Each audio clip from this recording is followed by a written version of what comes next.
नमस्कार बच्चों, स्वागत है आपका संस्कृत की कक्षा में। आज का हमारा विषय है चैप्टर 14 राजा दिलीपहा। बच्चों, आज इस कहानी के माध्यम से हम जानेंगे अयोध्या के सूर्यवंशी राजा दिलीप के बारे में। राजा दिलीप के कोई भी पुत्र नहीं हुआ था और इस हेतु उन्होंने गौ सेवा का संकल्प लिया। उन्होंने एक गाय की सेवा करनी शुरू की जिसका नाम था नंदिनी।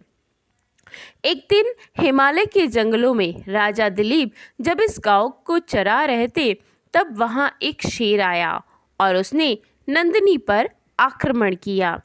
राजा दिलीप ने नंदिनी की रक्षा हेतु अपनी धनुष से शर पर बाण चलाया, परंतु वह बाण नहीं चला। शेर ने राजा से कहा कि राजा, तुम मुझे मार नहीं सकते।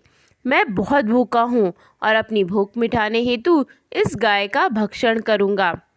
राजा दिलीप ने शेर से कहा कि तुम्हें अपनी भूख मिटाने के लिए भोजन चाहिए तो तुम इस गाय को छोड़ दो। मैं अपने आप को तुम्हें समर्पित करता हूँ।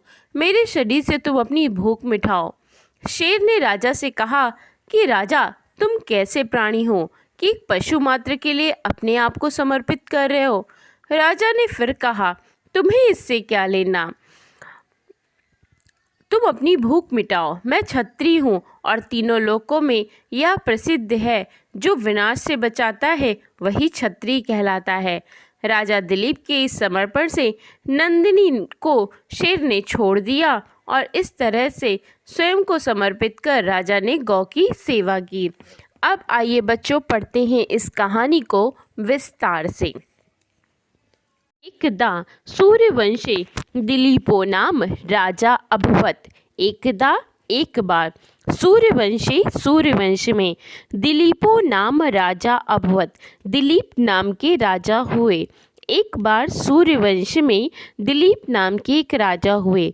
सह संतोषेण राज्यम पालयते स्म। वह संतोष से राज्य का पालन करते थे। तस्य प्रजा अपि संतुष्टा आसीत्।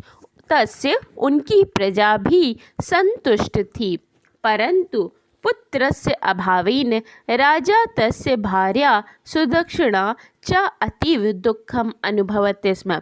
परंतु पुत्र के अभाव में राजा तस्य भार्या सुदक्षिणा च, राजा और उनकी पत्नी सुदक्षिणा अतीव दुःखम अनुभवते स्म, अत्यंत दुख का अनुभव करते थे। पुत्र प्राप्त्यर्थम एकदा राजा भार्या सह कुलगुरोः वसिष्ठस्य आश्रमं गतवान्।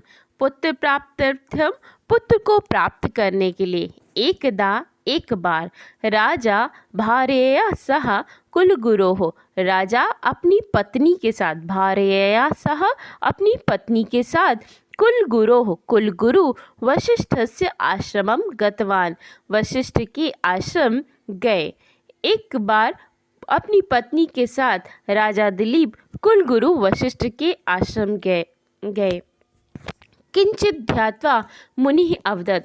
कुछ ध्यान करके मुनि ने कहा, हे राजा, एकदा भवान इंद्रस्य सहायतार्थम देवलोकम अगच्छत्। एक बार आप इंद्रस्य सहायतार्थम, इंद्र की सहायता के लिए देवलोकम अगच्छत्, देवलोक गए थे। प्रत्यागमन काले मार्गस्य मध्ये स्थितां कामधेनु अपि भवान न दृष्टवान्। प्रत्यागमन काले लौटते वक्त मार्गस्य मध्य, मार्ग के बीच में स्थित कामधेनुम अपि, कामधेनु को भी भवान न दृष्टवान्, भगवान आपने देखा तक नहीं। येन कुपिता, जिससे कुपित होकर के धेनु गाय ने भवंतम शापितवती, आपको श्राप दे दिया। अधुना माम अवलोक्य एव भवान गच्छति। इस समय आप मुझे बिना देखे, अवलोक्य बिना देखे ही, भवान गच्छति आप चले गए। अतः भवतः पुत्रम न भविष्यन्ति, अतः भवतः पुत्रम न भविष्यति, इसलिए आपको पुत्र नहीं होएगा। मम पुत्रीन आराध्येव भवान पुत्रम प्राप्स्यति, मेरी पुत्री की आराधना करके ही आप पुत्र को प्राप्त करेंगे। तदा गंगायाः जलम तीव्र प्रवाहेण शब्दम कृत्वा आवाज करने के कारण वहते स्म, बह रही थी। तदा गंगायाः, तब गंगा जलम तीव्र प्रवाह के द्वारा शब्दम कृत्वा आवाज करके वहते स्म, बह रही थी। अतः भवान कामधेन्वः शापम न अशृणोत्, इसलिए आपने कामधेनु के उस श्राप को भी नहीं सुना। अधुना तस्याः पुत्री नंदिनी मम आश्रमे एवास्ति, इस समय वो पुत्री नंदिनी हमारे आश्रम में ही है। ताम प्रसादेव भवान पुत्रम प्राप्तुम समर्था भविष्यति, उसे प्रसन्न करके ही आप पुत्र को प्राप्त करने में समर्थ होंगे। तदनंतरम राजा प्रतिदिनं भार्यया सुदक्षिणा सह नंदिन्याः पूजार्थम ऋषेः आश्रमम गच्छति स्म। तदनंतरम, इसके बाद राजा प्रतिदिनं भार्या सुदक्षिणया सह, प्रतिदिन अपनी पत्नी सुदक्षिणा के साथ नंदिनी की पूजार्थम ऋषि आश्रमम गच्छति स्म, ऋषि के आश्रम में गए। धेनुः, गाय, वने, वन में, यत्र तत्र भ्रमते स्म, यहाँ वहाँ घूम रही। यत्र तत्रैव राजा अपि तस्याः रक्षायै ताम अनुगच्छते स्म। धेनु गाय वन में जहाँ जहाँ भ्रमते स्म, घूम रही थी, तत्र तत्रैव, वहाँ वहाँ, राजा भी तस्याः रक्षायै, उसकी रक्षा के लिए, ताम अनुगच्छते, उसके पीछे जा रहा था। एकदा सहसैव एकः सिंहः नंदिनीम् आक्रामयत्, एक बार अचानक ही एक शेर ने